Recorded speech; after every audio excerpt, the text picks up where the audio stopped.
I moved back in with my parents at the age of 32, and I've been here for the last 2 years. And I just want to be real about what that felt like because it's not easy.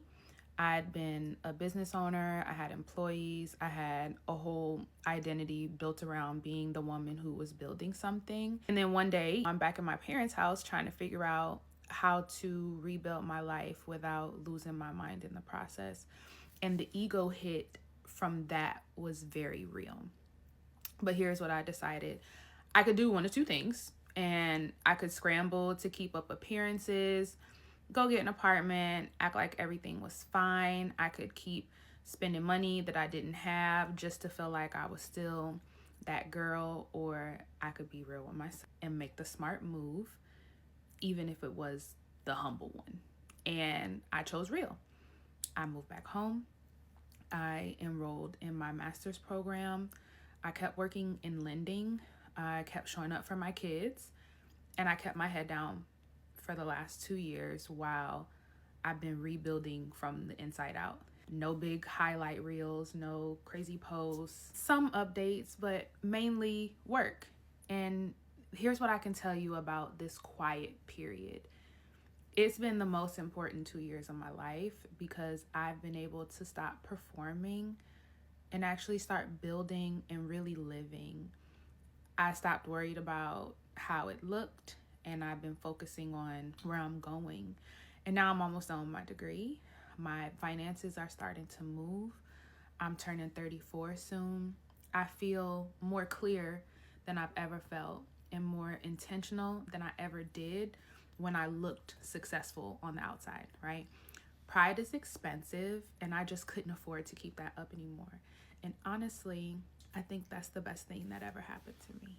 Moving back in with your parents as an adult comes with a kind of shame people do not talk about enough.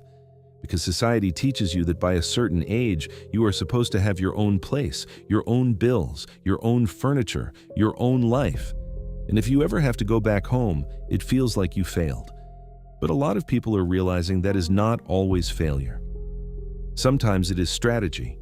People are moving back home at 30, 32, 34, even older, not because they are lazy, but because rent is too high, groceries are too high, student loans are heavy, and trying to survive alone is draining every dollar they make. And yes, the ego hit is real. Going from independence back to your childhood room can hurt. You miss your privacy, you miss your space, you miss feeling like you were fully in control. But sometimes the smartest move does not look impressive from the outside. Sometimes it looks like going quiet, rebuilding, saving money, healing, finishing school, getting your finances together, and choosing peace over appearances. Because pride is expensive, and a lot of people cannot afford to keep pretending anymore. Maybe moving back in with your parents is the new flex. And let me explain. Like, what if we stop for a second and just stop burning ourselves out on paying rent and paying all these useless bills on places that we don't even own? You know, you save money, you heal, you reset. You finally get to slow down. You finally get to move with intention and save some money. God willing, you got a good relationship with your parents. And I get it. Everybody's so quick to say, oh, you live at home, you live at home. But honestly, I think that is changing. I think that is quickly changing because people are realizing that this economy is not set up for you to live alone and for you to be single in this country. And honestly, I think it's smarter than struggling. I think it's smarter to save home, stay home and make money and save money than saying, oh, well, at least I got my own place. Yeah, you got your own place, but you broke. Shit's changed. And I think we might have to bring back multi-generational housing.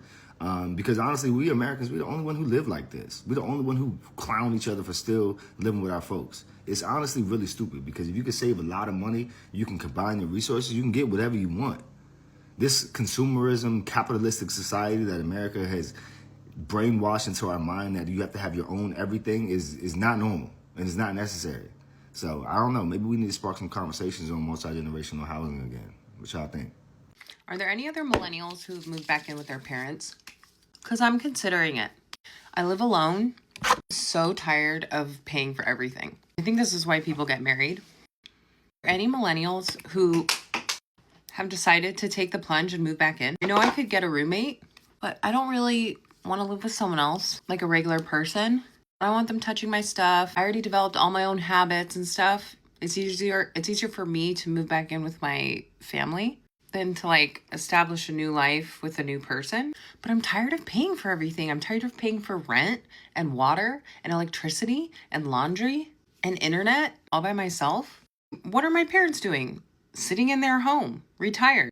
They have nothing to do. Probably use somebody younger like me to keep them a little company, make sure they're taking their medications, make sure their minds are staying like focused. I feel like it would be a mutually beneficial thing. I could save some money. They could have my company. Any other millennials thinking about this or have done it? What was it like? Even for just like a year, or did you stay? Tell me about it. We just got everything out from the apartment. I can't believe I'm actually moving back with my parents at the age of 34. Sometimes you have to take a step backwards just to move forward, so that's what I'm doing. And I'm definitely going to miss having my own space for sure. Nothing beats, that's the best feeling in the world, just having your own space. But the only thing I can do from here is just move forward and just try to improve and better myself. I am very grateful to have my family to fall back on during times like these. So I'm very grateful for that. And we'll see where the next journey takes us. I really feel like until they bring the cost of housing down, we should all just move back in with our parents. Like, that should be our form of revolution. I don't believe in violent revolution. I believe in nonviolent revolution. And what better way to non-violently revolt than to suckle from the boomers' teat until they die? And I don't care what phase of life you're at. I don't care if you're 47 with 2 kids. Get back in the basement. And I know what people are going to say. Oh, that's a loser move, Mike. You sound like a loser moving in with your parents. Do I sound like a loser? Or do I sound fiscally responsible? That's something for you to noodle on. You know what losers don't do? Budget. Okay, and that's what I prepare to do in my childhood bedroom until I'm 49. And I really think it'd be good for the boomers. It's mutually beneficial. Have you hung out with boomers recently? They're bored as hell. They got nothing going on. There's nothing that they would like more for you to be around all the time so that they can bully you about your political views. And I'll go one step further. You don't even need to move in with your own parents. Maybe your parents are gone. Maybe you don't have a good relationship with them. Just move in with a parent. Like, my parents are preferable, but I mean, if your parents got a couple thousand square feet, I'll play ball. My point is, that should be our revolution. It shouldn't be Occupy Wall Street. It should be Occupy your parents' house. And this is why the conversation around living at home is changing. Because people are starting to realize that struggling just to say, at least I have my own place, is not always freedom.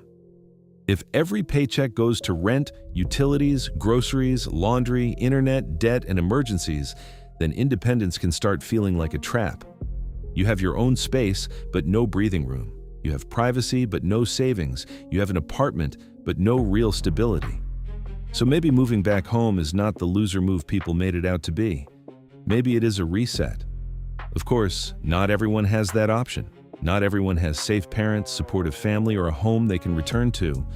But for the people who do, there should be less shame around using that support to rebuild. Because other cultures already understand this. Families live together, combine resources, help each other, save money, and move as a unit. But in America, people get embarrassed because they were taught that needing help means they are behind. But the truth is, this economy is not built for everyone to survive alone. And sometimes taking one step back is the only way to move forward with intention. So if someone moves back home to save, heal, study, work, or rebuild, maybe we should stop mocking them. They are not giving up on adulthood. They are refusing to drown just to look independent. No hate, no shade, no the lady that tweeted this, but a lady said, at 30 years old, you telling me that you moving back in with your parents is just IDK. And what I do care is 45% of millennials and more Gen Zers is moving back in with their parents. And I can tell you why. Firstly, saying things like broke people shouldn't date makes a lot of sense. And I too second that notion. However, it is not realistic. Human beings are going to try to find a companion. And if I'm being honest, the cheapest thing to do right now is Netflix and with Netflix raising their rates every 3.5 months, that's becoming too expensive. We're going to have to bend it over at Barnes & Nobles. People go home to save money and save themselves from drowning in our student loan debt-filled, ratchet-ass economy river, not to impress other people. There is nothing wrong with having standards or wanting a man that's on his feet. However, if you know you cannot respect a man that has fallen off financially, there's no reason to stay in that relationship, belittle him, or ensure that both of you have a negative experience. Just go ahead and find you a man that's more equipped in this economy. And for those listening to this, like, oh yeah, tell her to leave. Typical black single woman rhetoric. Yeah. Leave him. Because if you think a broke man is mean, you ain't never seen a woman with a broke man that wishes he had money. Them ladies are cruel.